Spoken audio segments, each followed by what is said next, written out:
Hey guys, Catherine here, and it's February 2nd, so that means another charm for Valentine's Day. Now, today I want to make a charm for my dad, and he's not really into all that mushy, lovey hearts and flowers stuff. He's a man, and he likes man things. So, I'm going to make for him something that I think that he would like. He enjoys Lord of the Rings, so I'm going to make for him the Eye of Sauron, and I'm using this paint tray as my mold. I'm going to go ahead and pop some UV resin into there. I'm not being super exact about this, just filling up some of the bottom and kind of letting it settle in. Oop. Trying not to put in too much. Tap that down a little bit. Try and even it out. Grab a lighter, pop some of those bubbles. Because just pouring it straight from the bottle, I ended up with bubbles in there. Oh, come on, you. There we go.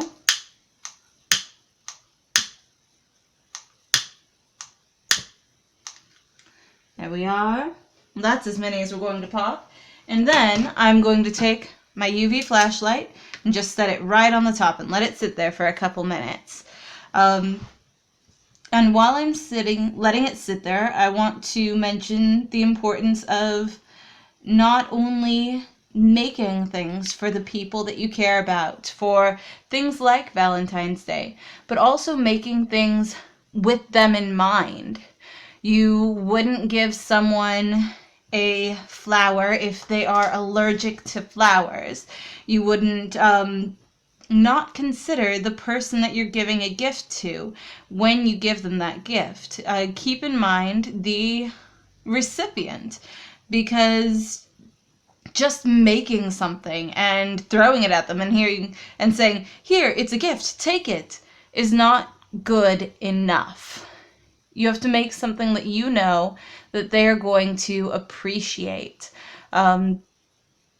Just making anything isn't personal. So keep in mind the person that you're making a gift for when you're making it. There we go. It's really nice to make things for people, for other people, not just for yourself. I mean, yes, I do like making things for myself too. As evidenced my ever-growing collection of nerd charms. But when you are making things for other people, don't just think about the things that you'd like. Don't get me wrong. I love Lord of the Rings too. But think about the things that you want to give the other person, the things that you think that they would enjoy. And I know that seems very obvious, but it's so easy just to be crafting along, making whatever you want to make, and then come across needing to have a gift for somebody else and just tossing your most recent craft at them. And that isn't personal or really even thoughtful. It takes a lot of the joy out of gift giving. But I'm sure you all already know that.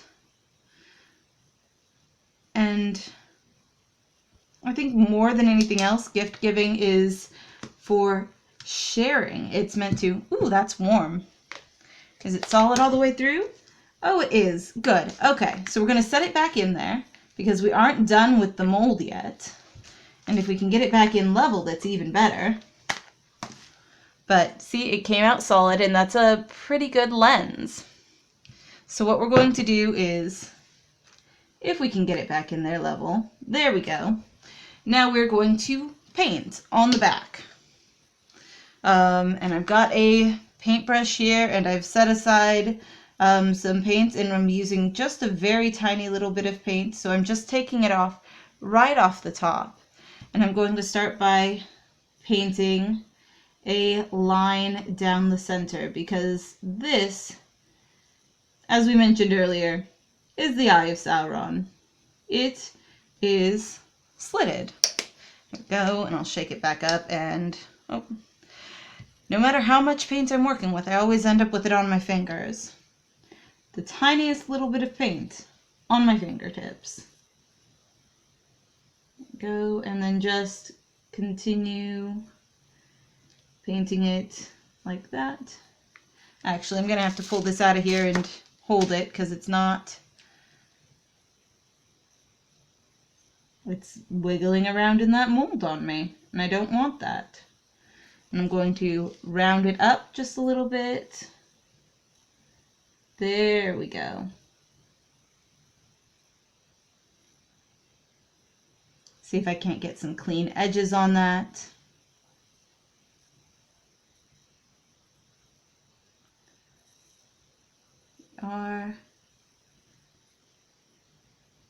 Try and make it an equal distance from the top and the bottom, but I'm just eyeballing it. This isn't exact, and it doesn't need to be exact. It will end up looking like the Eye of Sauron, even if I don't get it exactly centered and exactly even. All right, there we go. And then I'm going to clean off my brush. And actually, yep, there we go. I've got a little bit of rubbing alcohol in this glass here, so that's perfect. Just swish it around in that a little bit. And then I'm done with the black. So I think the next thing that I want to use is yellow. I'm just going to shake that up really well. And the eye is fiery. And it's fiery, but not blue fiery. It's fiery like the hottest part is yellow, which isn't a really hot fire. Everybody knows that the hottest fire is blue. But that's okay. I've got a little bit of yellow on my brush, and I'm going to just start at the inside and make my way outward.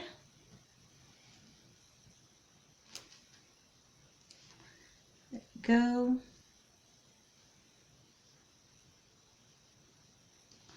And get a little bit more yellow.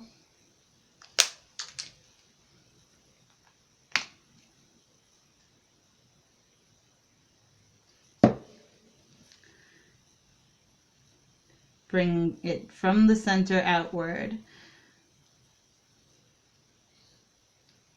There we go.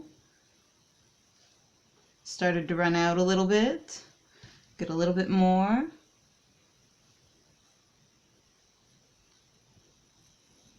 There we go, and then turn it over. Yeah, that's not looking too bad.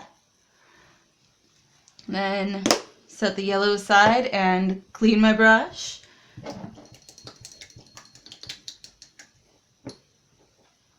And that little glass of alcohol that I've got. And then grab my orange. And a little bit of dried paint on there. Not too much, not too bad. And load my paintbrush up with orange. And then try and kind of go between the yellow, if I can. As much of between the yellow as there is. That yellow's pretty good and coated, but it's also pretty thin, which is kind of nice because you'll be able to see the bottom layers through it, hopefully. I started with the lightest color first, and that I think will be key to this because you'll be able to see the darker colors through the lighter colors, but you wouldn't be able to see the lighter colors through the darker ones.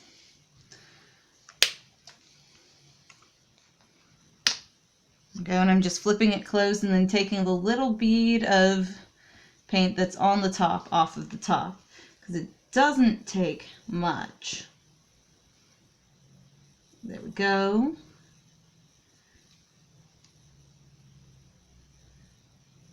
There we are, and then putting away my orange and cleaning my brush.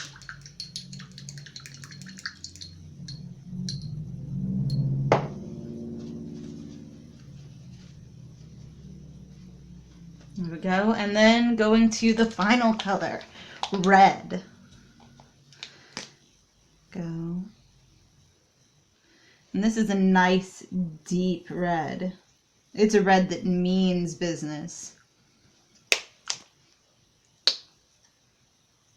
It's also, there we go, just opening up the cap this time because I really want a lot of red on this. Now that I've got the yellow and the orange on there, to be able to see the red through it, even though the red is a dark color, I'm going to really want to lay it on. Go.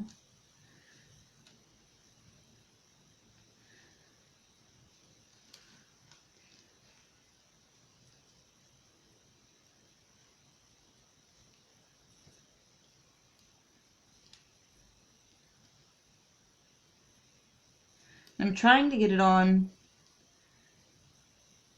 all in that same direction, lining it up the same way, and there we go. If you can see that, that is looking pretty darn good. I'm actually very happy with how that's turning out. I want to draw the red right out to the edges, not quite touching the edges, but almost. Go. And then I want this red to dry. Now the yellow and the orange dried pretty quick because the resin was still warm from when it was curing. But this red is taking a little longer to dry. Well, firstly because I'm putting it on thicker than I was the other ones, but also because it's not as warm as it was when we first started out. So what I'm going to do to encourage that red to dry is just put it back in the paint tray that I was using and put the light back on it because that'll warm back up the resin. Even though the resin's hard and solid, it's still going to react with the light a little bit. So it'll warm back up again when I've got the light on it. Not as much as it did the first time. It won't react as much as it was, but it will get warm again. And that should only take a couple more seconds, I think. Boop. But I do have to hold it or it'll slide around. But I'd like to clean this red out of my brush if I can get it cleaned out. There we go. And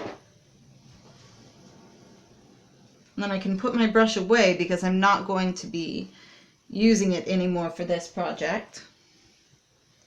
So I'm going to grab its sleeve, put it back on.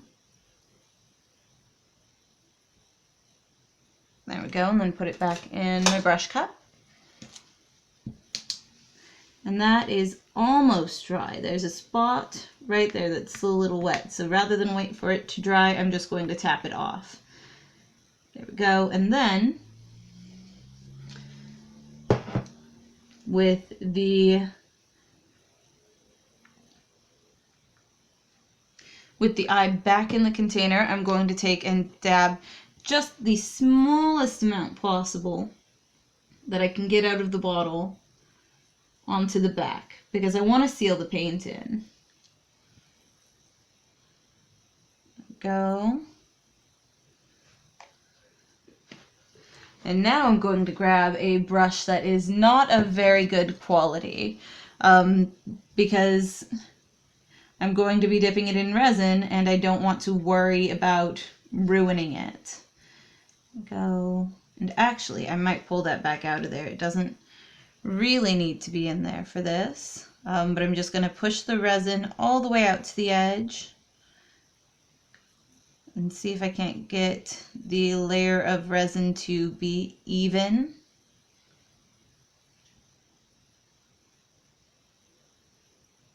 There we are. Working on the back still. And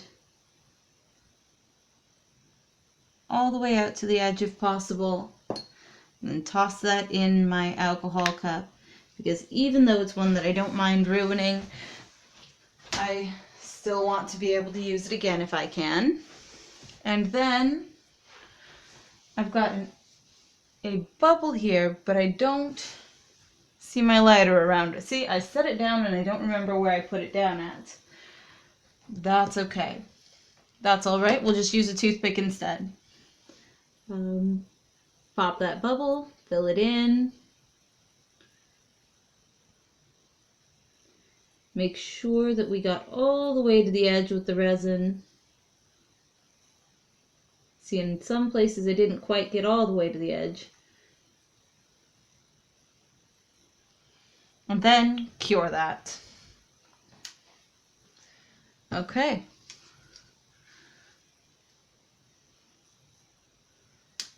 Put the light back on, give that resin time to cure again, and then come back and drill a hole in the top, put a jump ring through it, and it'll be done. Go, put that UV resin away. Back with the rest of the sets of resin.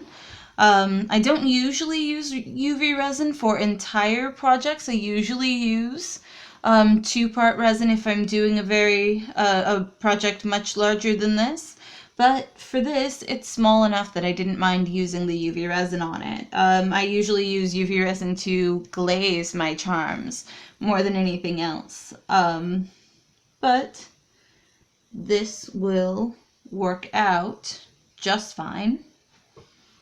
Here we are, and then we just have to give it the time to cure that it needs.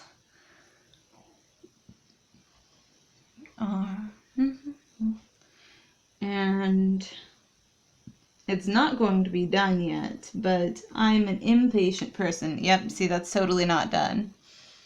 Just have to wait. But then I will drill a hole in the top, and actually I should probably grab my jump rings. That way I can put the hole in the top and slide a jump ring through it and be good to roll. Go. Okay.